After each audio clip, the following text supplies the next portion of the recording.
Greetings and salutations, loyal viewers of this channel. My name is Sean, and today we got to talk about what went down with former New York Governor David Paterson because he was attacked by a group of teens and adults because his stepson was trying to stop criminal activity. And by the way, there is a dramatic reveal on who this stepson is, so you're going to want to stay tuned for that. But before we get into that, I want to thank everybody who supports this channel via actualjusticewarrior.com/join. Give me the money. Give me the money.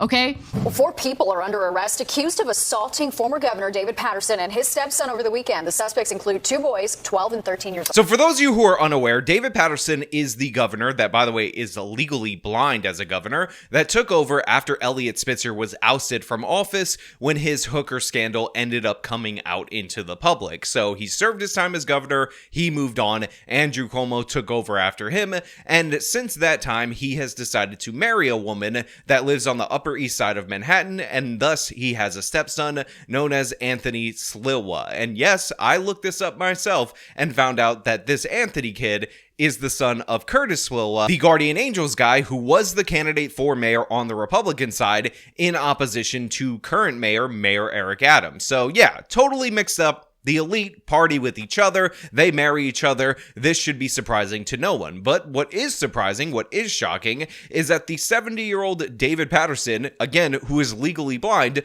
was physically assaulted by both children and adults because his son tried to stop those children from committing crimes. Because the kids who were involved, I didn't see them as juvenile delinquents so much as I saw them as mischievous kids. They were climbing up the bricks to a building that's adjacent to our building when my son, who was walking the dog by himself at the time, admonished them to come down and told them if they didn't come down, he was going to call the police. And they came down, and one of them got into something with him, and he kind of threw the kid aside. So Anthony, the stepson in this situation, the son of the Guardian Angels guy, sees a bunch of kids that are climbing up the side of the building, possibly going to break in, and he decides to tell them to stop climbing that building, otherwise he's going to call the police. And this, of course, led to conflict between the two, but that conflict eventually ended up getting resolved, and later on, after Anthony finished walking his dog, he ended up going for a walk with the former governor about 45 minutes later. But then, about 45 minutes later, he and I were walking east on 97th Street. We turned on 2nd Avenue, and now not only are the kids there, but some of their friends are there. So we got into this, argument with them. But then 2 adults got into the argument, and one of them, this woman who had red hair, was pushing Anthony against the window of the McDonald's. And when I told her to stop, she told me to get the F out of here, and was admonishing Anthony not to hit anyone. But then about 2 minutes later, when the fight started, she hit him. So yeah, you have a woman, an adult woman, going after his stepson right there. She says, "Don't hit anyone, you absolute scumbag." But of course, she is laying hands on him. And by the way, they did make arrests of this red-haired woman. I will show you her in just a little bit. And they're claiming that David Paterson, the 70-year-old, actually started the physical altercation. And although David Paterson admits in engaging in a fight with these individuals, the fact of the matter is, I believe that his story rings more true than the suspects. Wow, and who do you know who hit you? I don't know them personally, but I know that the person that hit me, I smashed their head into the window at McDonald's and threw them on the ground. And then somebody who was passing by says, "Was that necessary?" I said, "Yes, it was necessary." So look, this story is obviously a disaster. First of all, we're talking about the Upper East Side, which is a historically wealthy neighborhood. They're in and around 95th Street, so this is not the territory where you go north enough in New York City and you're ending up in particularly bad neighborhoods. It's still pretty nice on the Upper East Side. Again, it's walking distance from where the governor's wife actually lives. So you have this altercation that is based on these kids trying to climb up the side of a brick building, probably trying to break into that building. They end up assaulting the kid, and David Paterson ends up getting hit, but then he slams the guy into the window, and he's proud of it. And in the most New York moment ever, somebody says, "Hey, is that necessary?" And David Paterson says, "Yes, absolutely." Again, this is the New York level stuff that I'm on board with. A lot of you are like, "Sean, leave the city, leave these crazy people," but the fact of the matter is, sometimes the crazy people are quite enjoyable, and this is a Democratic governor that I'm rooting for. Now, of course, he has the Republican son, or the son of the Republican mayoral candidate, the Guardian Angels guy, but yeah, it's pretty fun stuff all the way around at this moment in time. You know, when you hear 2 people walking their dog at night attacked by a group of kids, That's like worst nightmare stuff of walking around the city. Well, the bad thing is that when Anthony fell, which is usually the time that a fight ends, they continued to assault him. That was not necessary. And we know that they're still looking for these two adults who may have been involved, possibly this woman with the red hair who may have thrown the first punch. We know they're still looking for those two. Is that right?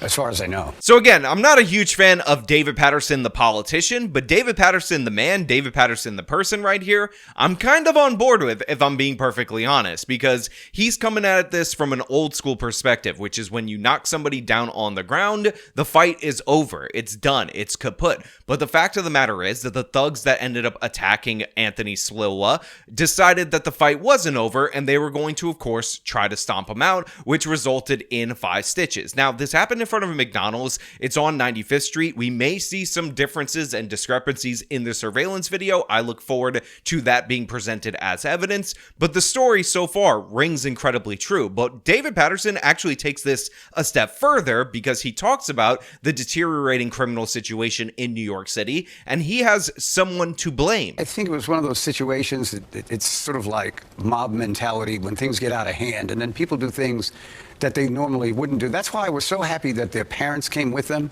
that they turned themselves in, that they're being accountable here. I think that's a good start for them. But it also made me think about right now, what are all these kids doing out at 8:45 with nothing to do?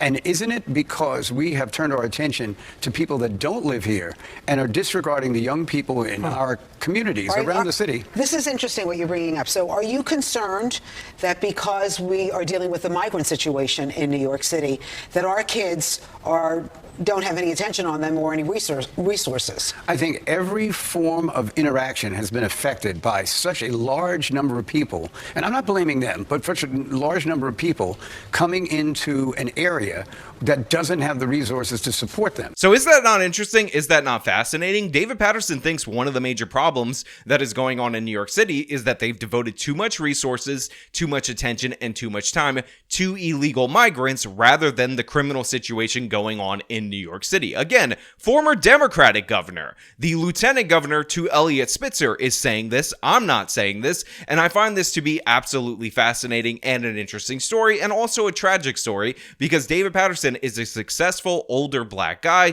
He's in a nice neighborhood. His son is the son of, again, a mayoral candidate, the head of the Guardian Angels, and they both get attacked on the streets because that is considered to be perfectly normal for these thugs, and you have adults engaging in fights on behalf of criminal kids because, again, that is just normalized in that culture. That is just normal behavior for them, and it doesn't seem crazy to them at all, even though this is one of the most absurd things that you can possibly imagine. And also, I want to emphasize, David Paterson is legally blind. The fact that he even knows that woman has red hair is shocking to me because I guess I don't quite understand the definition of legally blind, but you know what? That is what it is. It's just so you know, the man is 70 years old and a disabled, and he's talking about slamming somebody up against a McDonald's window and how it definitely was necessary to do so. But now we're going to move on to the suspects because we have 4 people arrested. We also, of course, have the juveniles that were involved, but let's focus on the adults because this would not be a full circle kind of story unless we look at them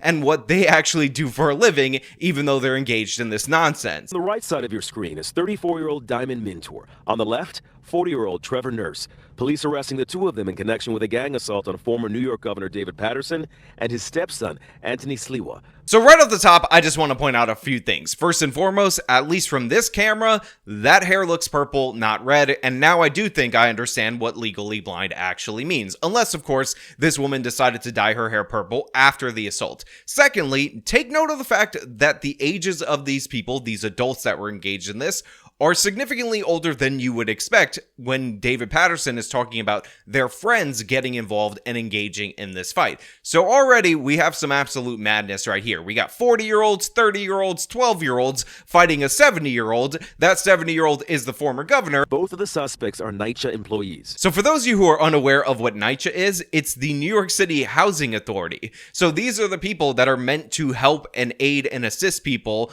to get them into public housing in the city of New York, or maybe they do maintenance or something like that. But the fact of the matter is, they work for the city of New York. So city employees are throwing down with the former governor, who's 70 years old, legally blind, and the kid of the guardian angels guy in the Upper East Side of New York City in front of a McDonald's in a neighborhood that traditionally is not that bad of a neighborhood. Now you go a couple blocks north, it gets worse. Maybe 95th has been cannibalized by the more criminal north of New York City. But the fact of the matter is, if somebody asks you to go on a date to like a restaurant or something on 95th Street and 2nd Avenue, I would say that's a pretty nice neighborhood, pretty nice spot, historic wealth in the city of New York, lots of beautiful things to see. But right here, it didn't work out so well. He attacked me. As he was being led into a police car, Nurse told reporters he was acting in self-defense. He punched me in my eye. His son punched me in my eye.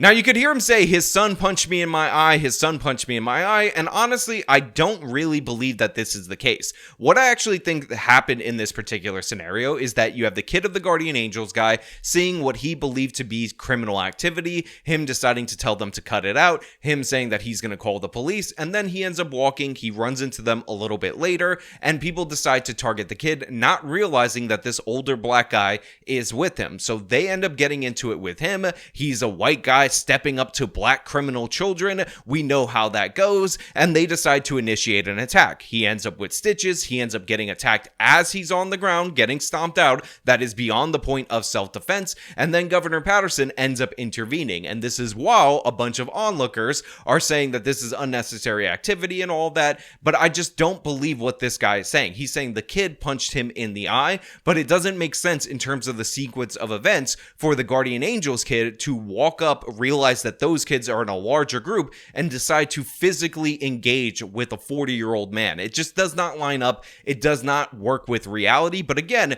there is surveillance video, and David Paterson is a Democratic governor. This could be more sketchy than I could possibly imagine. So maybe if we get the surveillance video and it shows the opposite, I will produce a retraction. But my gut instinct tells me that these young kids, ones that were climbing up the side of the building, the ones that were engaging in criminality to begin with, are probably the initiators, and the adults end up getting roped in. Hey guys, editing Sean here. So from the time that I shot this video, but obviously in editing, there was actually video of the attack that was released. I can't really show it to you because of the nature of the violence in said video, but you can clearly see multiple attackers stomping out the son of the guardian angels guy, Anthony Sliwa. So yeah, that will be linked in the description. It was posted by the father, Curtis Sliwa. So it turns out that the evidence related to this, at least for now, with the evidence that has been produced at this moment, leans towards me being correct. Now, I'm also going to add that in this particular scenario, I do believe that if not for David Paterson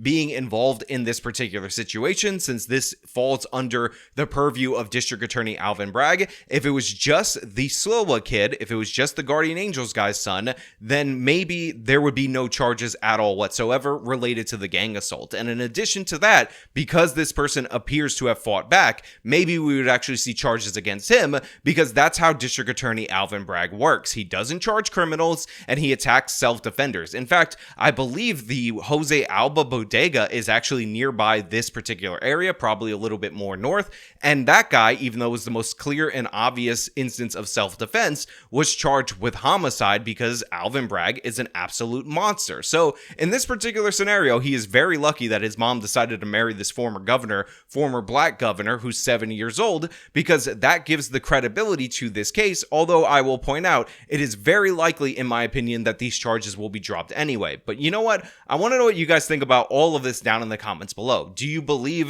the NYC employees that they were just innocent angel babies that were attacked by the Guardian Angels guy kid and by the 70-year-old David Paterson? Or do you think that David Paterson's sequence of events seems to be more reflective of reality? On top of that, I will point out that the NYPD has seen the surveillance video. It definitely exists. So they made judgments on who's going to be arrested and who's going to be charged. That's how they found the suspects based on that video. So it would appear that the police at least buy into their account of events. But again, all your thoughts down in the comments below. If you like the video, show them by leaving a like, subscribe for more content, follow me on the social media, support me via the support links in the description of this video. This has been me talking about madness in New York City. Till next time.